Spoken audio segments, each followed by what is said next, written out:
Le bassin de la Volta est le 9e plus grand bassin fluvial en Afrique subsaharienne. Il couvre une superficie d'environ 400 000 km². Ses eaux sont partagées entre 6 pays: le Burkina, le Bénin, la Côte d'Ivoire, le Ghana, le Mali et le Togo. Selon les statistiques de 2007 du Fonds des Nations Unies pour la population, le bassin de la Volta abrite 19 millions de personnes qui dépendent directement ou indirectement des ressources du fleuve.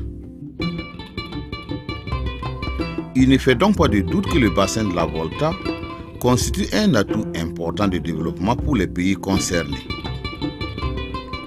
Malheureusement, les énormes menaces auxquelles fait face le bassin suscitent des inquiétudes et interpellent pour des actions idoines.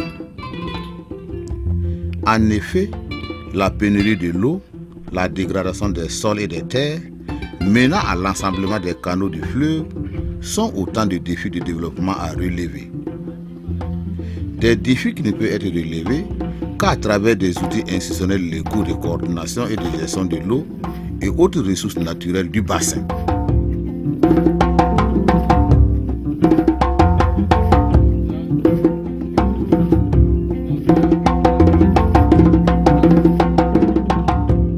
Le projet d'amélioration de la gouvernance de l'eau dans le bassin de la Volta, PAGEV, est une initiative de l'Union internationale pour la conservation de la nature, IUCN, qui vise à intégrer l'approche écosystème dans la planification et la gestion des bassins hydrographiques. Le projet a démarré ses activités en 2004.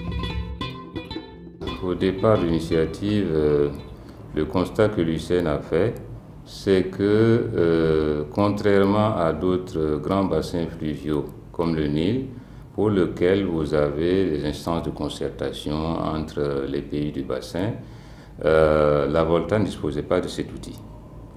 Le deuxième constat, c'était que occasionnellement, on constatait un certain niveau de tension entre les pays concernés, principalement le Burkina et le Ghana, pour diverses raisons. Une des raisons, c'est que de temps à autre, on avait des inondations en aval, et à ce moment, les collègues ghanéens avaient de gros soupçons sur la partie burkinabé comme ayant été à l'origine de ces inondations par des lâchers d'eau. D'un autre côté, vous savez qu'il y a eu une période où les quantités d'eau stockées au niveau des barrages du Ghana, notamment à Kosambo, avaient baissé de façon dramatique, affectant la production électrique, ce qui a eu un retentissement à la fois sur la disponibilité de l'énergie au Ghana, mais également sur certains voisins comme le Togo. Et du coup, il y avait là également des soupçons sur le Burkina, compte tenu du nombre de barrages, d'ouvrages construits au Burkina. Donc c'est un ensemble de faits qui montraient qu'il y avait nécessité de faciliter plus de concertation entre les pays concernés par le bassin. Le PAGEV est une expérience pilote qui concerne le Burkina et le Ghana. Les deux pays partagent à eux seuls 85% de la superficie totale du bassin. Il est donc nécessaire que les deux pays s'accordent sur les principes clés de gestion des ressources en eau et définissent un cadre de collaboration pour la gestion de ces ressources. Le PAGEV est focalisé sur la gestion transfrontalière des ressources en eau du bassin de la Volta, à travers trois choses qui sont importantes. Le développement des connaissances sur l'eau, bien sûr, et les ressources naturelles qui sont liées à l'eau. Le renforcement des capacités depuis le niveau local jusqu'au niveau national et au niveau à l'échelle du bassin. Puis la gouvernance transfrontalière de l'eau. Donc l'action du PAGEV porte sur les trois axes qui sont les trois axes fondamentaux de l'UICN même au niveau global. C'est-à-dire la connaissance. Tout commence par la connaissance, il faut connaître. Ensuite, les capacités, il faut avoir les capacités avant de gérer les ressources en eau et les ressources qui sont liées. Donc, fondamentalement, le PAGEV a été conçu et est mis en œuvre de manière à adresser les préoccupations qui sont en relation avec ces trois axes fondamentaux de l'UICN. Ce qui fait qu'aujourd'hui, le PAGEV est véritablement une action d'envergure sur l'ensemble d'un bassin fluvial transfrontalier, qui est le bassin de la Volta. Et aujourd'hui, au niveau du programme eaux zones humides, c'est le seul programme, la seule action au niveau d'un bassin transfrontalier complet et qui permet d'attaquer les 3 axes d'intervention du LUCN. PAGEV was put in place by IUCN to address some challenges in the Volta Basin. These challenges were the misconception about the climate change variability, which causes water shortages. Le PAGEV a été créé par l'UICN pour faire face à la crise de l'eau dans le bassin de la Volta, notamment dans la partie ghanéenne. And then the challenges of flooding.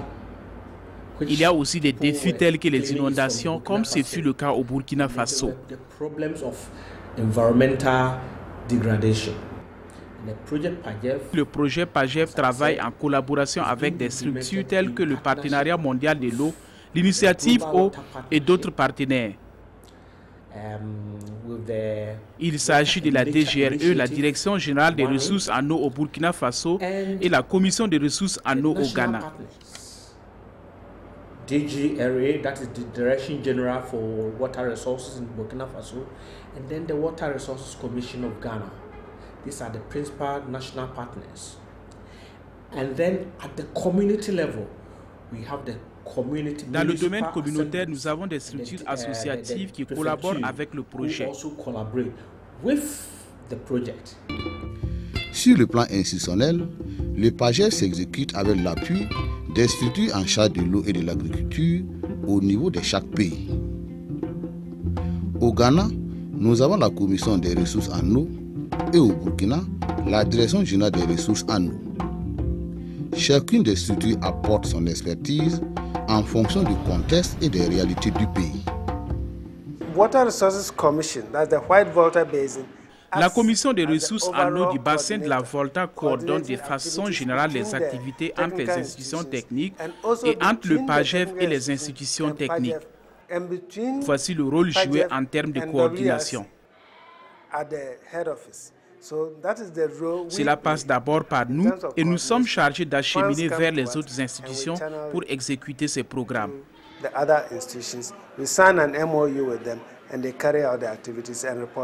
Notre rapport se fait à différents niveaux. D'abord, nous assurons la présidence du comité de pilotage du projet, disons en collaboration avec le Ghana. Et cette présidence est assurée alternativement. Quand nous sommes à la présidence, le Ghana sur le secrétariat et inversement. Et également, nous participons à la mise en œuvre du projet dans la partie du Burkina, qui est dans la zone couverte. Et cela se traduit par l'animation des structures nationales et leur suivi dans le cadre de la mise en œuvre. L'implication des communautés a été perçue comme un passage obligé dans l'atteinte des objectifs du projet. Pour ce faire, le projet a mené un travail sociologique et de communication avec les différents acteurs, notamment les populations riveraines, en vue de susciter leur adhésion au projet et leur appropriation ainsi que leur participation pour la mise en œuvre du projet. Vous savez qu'en matière de développement, il faut toujours prendre en compte les besoins des communautés. Au niveau de ce projet, c'est vrai que nous avons réalisé des études socio-économiques pour non seulement connaître leurs problèmes, et essayer nous aussi d'avoir des situations de référence par rapport à la mise en œuvre de nos activités afin de mieux évaluer nos impacts. Nous avons mis en place un partenariat avec les autorités administratives et les structures techniques pour identifier les villages d'intervention. Nous avons ensuite tenu des réunions villageoises pour poser les problèmes au niveau communautaire par rapport à la gestion des ressources en eau du Nakambé. Et le problème qui s'est posé par rapport à ces villages était la dégradation des berges.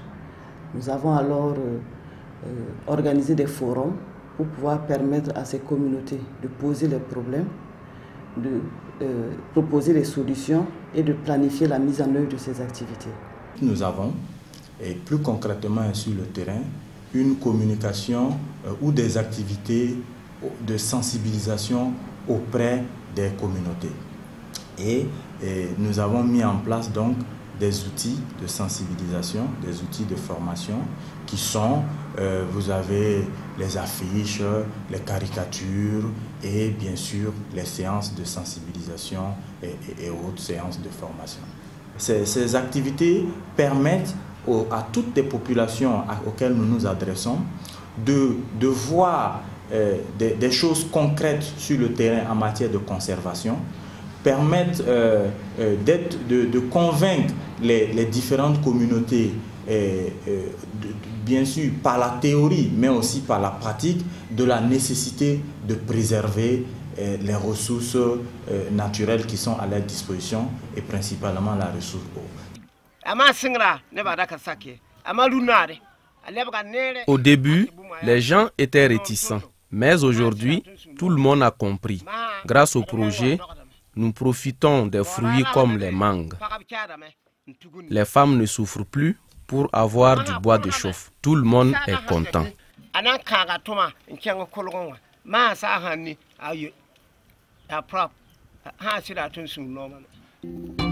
Dans le cadre de la réalisation des activités de protection des berges, le projet a mis en place dans les deux pays des comités appelés comités de protection des berges.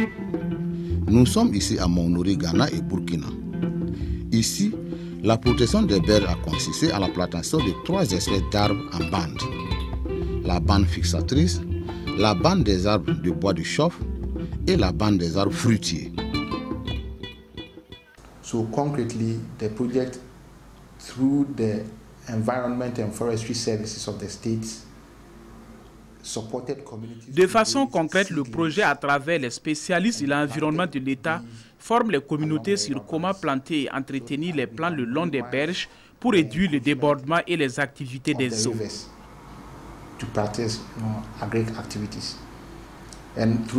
Ainsi, grâce au projet, nous avons pu planter des arbres près de 30 km tout au long des berges avec des arbres de protection, des arbres fruitiers et du bois. Nous avons pu réduire un minimum de 40 à 20 mètres de dégradation des fleuves. And so, in that width, we have about a minimum of 20 to 40 meters of width. En plus, nous œuvrons aussi sur comment appuyer ces populations à lutter contre la pauvreté à travers ce projet. You engage these communities, then you need to also look at how the project can also benefit them in terms of poverty reduction.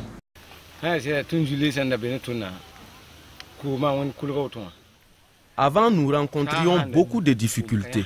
Quand il pleut, l'eau partait avec nos champs. Le PAGEB nous a appris à stabiliser les berges à travers des plantations d'arbres. Nous n'avons plus de problème pour nos cultures et nous pratiquons bien la maraîchiculture.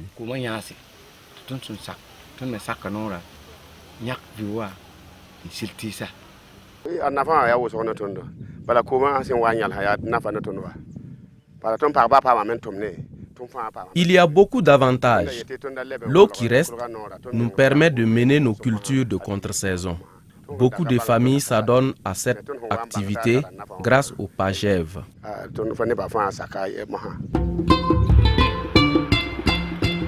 Sampema est l'un des villages du département des Abré au Burkina Faso. Dans ce village, environ 5 km de berges ont été protégées avec diverses espèces végétales.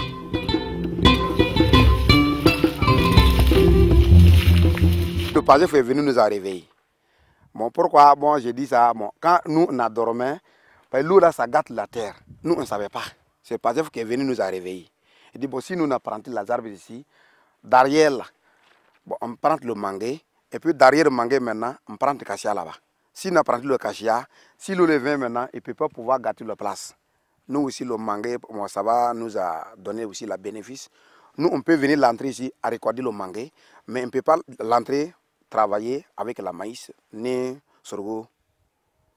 C'est qu'est-ce qui est bon. Nous aussi, on a compris, on a bien d'accord avec PAGEF, on a beaucoup merci PAGEF, puisque cette année, bon, voilà le mangué, moi j'ai 106 mangués. qui sont bien reçus. Donc, j'ai beaucoup trouvé les bénéfices. Les associations locales dans les deux pays ont été également des acteurs importants dans la mise en œuvre de la première phase du projet. Au vu de l'objectif global, nos activités donc, se sont articulées donc, autour de 4 volets. Il s'agit essentiellement du volet donc, animation, sensibilisation, information et puis conseil, du volet renforcement des capacités, du volet amélioration donc, des revenus donc, des communautés et du volet délimitation et restauration donc, et reboisement des berges. Et autour donc, de ces 4 volets, nous avons mis en œuvre donc, un certain nombre d'activités qui tournent essentiellement autour donc, des causeries éducatives et des forums. Et avec les communautés, donc, c'est la législation environnementale, c'est l'hygiène et la restauration des berges. Et également, c'est la question des ISC et VIH-Sida, étant dit donc, que c'est une zone donc, frontalière. Et nous avons donc estimé, donc, pour que les gens puissent être en bonne santé pour protéger le Nakambé, nous avons donc inscrit donc, ce thème donc, à la 3e année donc, de nos actions. Nous avons des comités qui sont chargés de la gestion des plantes. Ces comités sont chargés de veiller à ce que ces arbres soient bien exploités. Il y a également un comité chargé de la gestion des berges qui s'assure de la protection des eaux. Nous travaillons avec les communautés de base en les sensibilisant sur l'approche genre et sur les questions relatives au VIH-Sida. Les populations et principalement les producteurs maraîchers qui, à la recherche de l'eau, sont contraints de mener des activités sur les berges du bassin, contribuant ainsi à leur dégradation. C'est pourquoi, dans son approche, le PAGER a établi le lien entre gestion des ressources du bassin et la lutte contre la pauvreté. Pour stimuler les producteurs, l'action du projet a consisté non seulement à la sensibilisation, à la formation, mais également à la mise à leur disposition de moyens modernes de production. C'est ainsi que les producteurs des départements de Pitou et des Abré au Burkina Faso et ceux des Zébila dans le district de Bakou au Ghana ont été dotés de motopompes.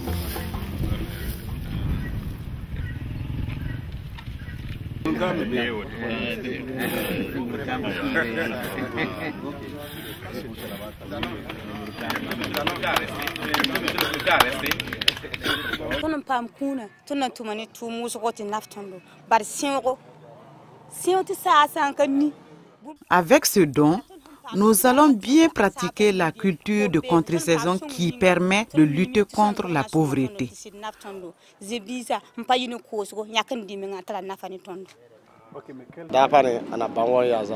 don, pour nous, va nous prévoir donc des lendemains meilleurs. Surtout quand on va s'éloigner du bord du fleuve pour travailler, ça va donc nous permettre de bien travailler pour améliorer donc nos lendemains.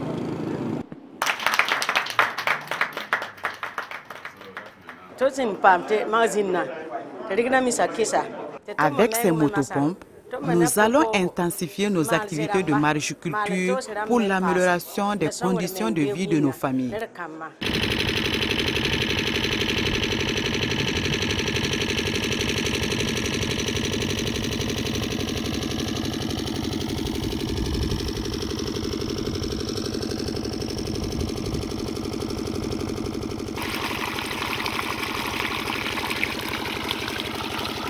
Koboré, l'un des villages du district de Bakou, constitue un exemple. Dans ce village, les producteurs ne mènent plus leurs activités de maraîchage sur les berges grâce à une motopompe et un encadrement technique reçu. En plus du maraîchage, ils prennent des arbres pour restaurer les berges qu'ils ont eux-mêmes contribué à dégrader. Community Koboré is one of the pilot. Nous encadrons les communautés à produire les plantes de protection et les utiliser pour planter le long des berges pour stabiliser les rivières.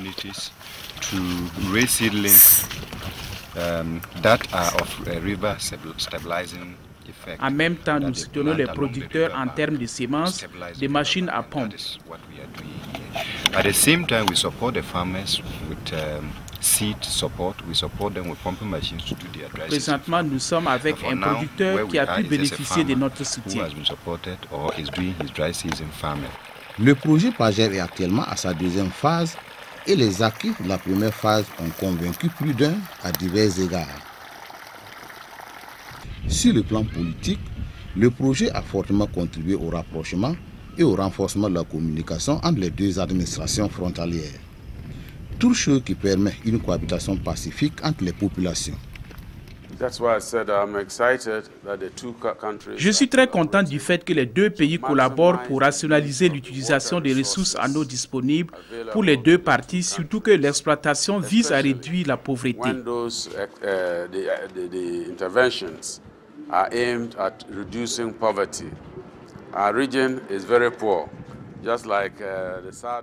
Notre région est très pauvre. C'est le cas de la partie sud de Burkina et je pense que cette collaboration est très capitale et très bénéfique pour les deux pays. Je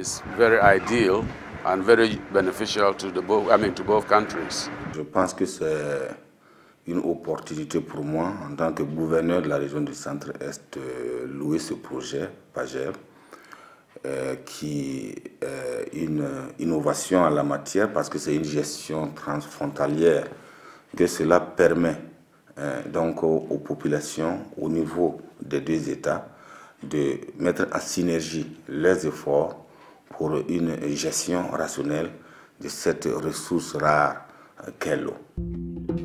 Sur le plan des principes de gestion des eaux partagées, le PAGEV a comblé le vide qui prévalait en rendant disponibles des instruments juridiques et en mettant en place des cadres de concertation au niveau national, transfrontalier, indispensables à la bonne gouvernance de l'eau du bassin. Le projet a produit des outils comme le code de conduite et il y en a d'autres comme tout un tas de législations qui ont impressionné d'autres gestionnaires de bassins, notamment en Amérique latine, lorsqu'il y a eu des concertations entre différents acteurs venant de différentes parties du monde. Ils ont tous été charmés par un certain nombre d'outils qui ont été produits grâce à ce projet et ils sont en train d'essayer de les mettre en œuvre à leur niveau. Deuxième élément, ce projet a conduit à la rédaction d'un certain nombre d'ouvrages pour lesquels des juristes nous ont aidés, notamment des juristes burkinabés. L'un de ceux-là, c'est le cas juridique du bassin de la Volta. Donc, disons qu'il y a tout un tas d'outils et c'est également important que dans ce genre d'initiative, on veille à capitaliser afin de pouvoir transmettre les expériences à d'autres qui en ont besoin. Par exemple, si on prend notre sous-région, il y a encore la Comoé qui ne dispose pas d'outils de gestion transfrontalière. Pourtant, c'est un fleuve qui est partagé entre le Burkina et la Côte d'Ivoire. Donc, on a besoin également de voir comment améliorer la collaboration entre les pays concernés. L'autre résultat majeur, c'est que le PAGEV a motivé certains États concernés par le bassin à ratifier la création de l'autorité du bassin de la Volta à BV et dont l'accord de siège a été signé en mars 2010 à Ouagadougou. The Volta Basin Authority has been established to manage. L'autorité du bassin de la Volta a été créée pour gérer les ressources en eau et toutes autres ressources liées au bassin de la Volta. D'une manière holistique, chaque État doit s'appuyer sur l'autre et sur les autres acteurs pour que la gestion des ressources en eau dans le bassin de la Volta soit effective. Le PAGEV a été vraiment utile parce que l'autorité du bassin a mis du temps pour voir le jour, mais le PAGEV a relevé beaucoup de défis, notamment avec l'UICN. Le PAGEV a été créé pour améliorer la gouvernance au sein de l'autorité du bassin. Beaucoup de problèmes ont donc été réglés par le PAGEV et nous devons être reconnaissants. Le PAGEV reste un projet pilote. Entre la première et la deuxième phase, effectivement, on va étendre, on va ouvrir un deuxième site pilote. Le plus important dans le changement, c'est l'implication de l'autorité du bassin de la Volta, en particulier de son observatoire, comme notre partenaire. L'objectif étant toujours de gagner en expérience de façon à ce que les institutions nationales et l'autorité du bassin de la Volta reprennent les leçons apprises de ces expériences pour les étendre à d'autres sites et, si possible, à l'ensemble du bassin. Au niveau international, l'expérience du PAGEV est perçue comme une école dont il faut s'inspirer de la démarche pour une gouvernance des eaux partagées. Les acquis et les expériences qu'on a pu avoir, j'ai porté au niveau des débats internationaux, en particulier la deuxième semaine africaine de l'eau qui s'est déroulée en Afrique du Sud en novembre passé.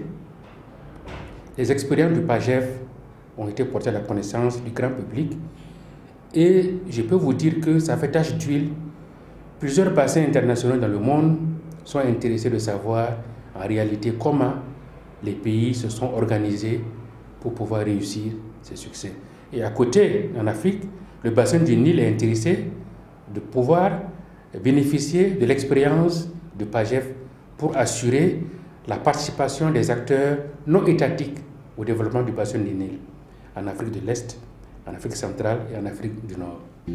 Les acquis du projet d'amélioration de la gouvernance de l'eau dans le bassin de la Volta ne l'auront pas été sans l'Agence suédoise pour la coopération et le développement et la coopération des Pays-Bas qui ont su apporter leur appui technique et financier. L'appui de l'ASDI, d'une part, mais aussi des Pays-Bas a été fondamental. D'abord, l'ASDI parce que c'est une agence qui a une vision, disons, très importante, très intéressante par rapport à l'ensemble de la planète sur tout ce qui est question d'eau, de gestion des ressources en eau, qui a également le souci de faire une coopération qui ait un impact. Du côté des Pays-Bas, c'est une coopération qui passe par un grand programme mondial de l'UICN qui est exécuté sur au moins 3 continents, dont l'Afrique, l'Asie, l'Amérique. Et donc dans le cadre d'un projet qu'on appelle Water and Nature Initiative. Et ce grand programme est exécuté en Afrique de l'Ouest, d'abord au Nigeria, mais également dans le cadre du projet PAGEV. La pérennisation des acquis du projet constitue le second défi à relever. Et les acteurs en sont conscients. C'est à ce prix que l'on parlera toujours d'une vision pour la gouvernance de l'eau dans le bassin de la Volta. Notre plus grand souhait, c'est que ce projet appartienne aux acteurs, qu'ils le prennent en main, qu'ils le modèlent à leurs besoins et que nous soyons seulement des facilitateurs, des accompagnateurs. Nous devons chercher à comprendre l'origine de l'eau. Le Ghana doit savoir d'où vient l'eau. Le Burkina aussi doit savoir d'où viennent les ressources en eau. L'eau souterraine, l'eau de surface, d'où viennent-elles? Nous devons être capables d'en savoir. Donc nous soutenons les recherches, les institutions en vue d'améliorer leurs connaissances là-dessus pour qu'elles sachent exactement ce qui est disponible et aussi les défis de développement.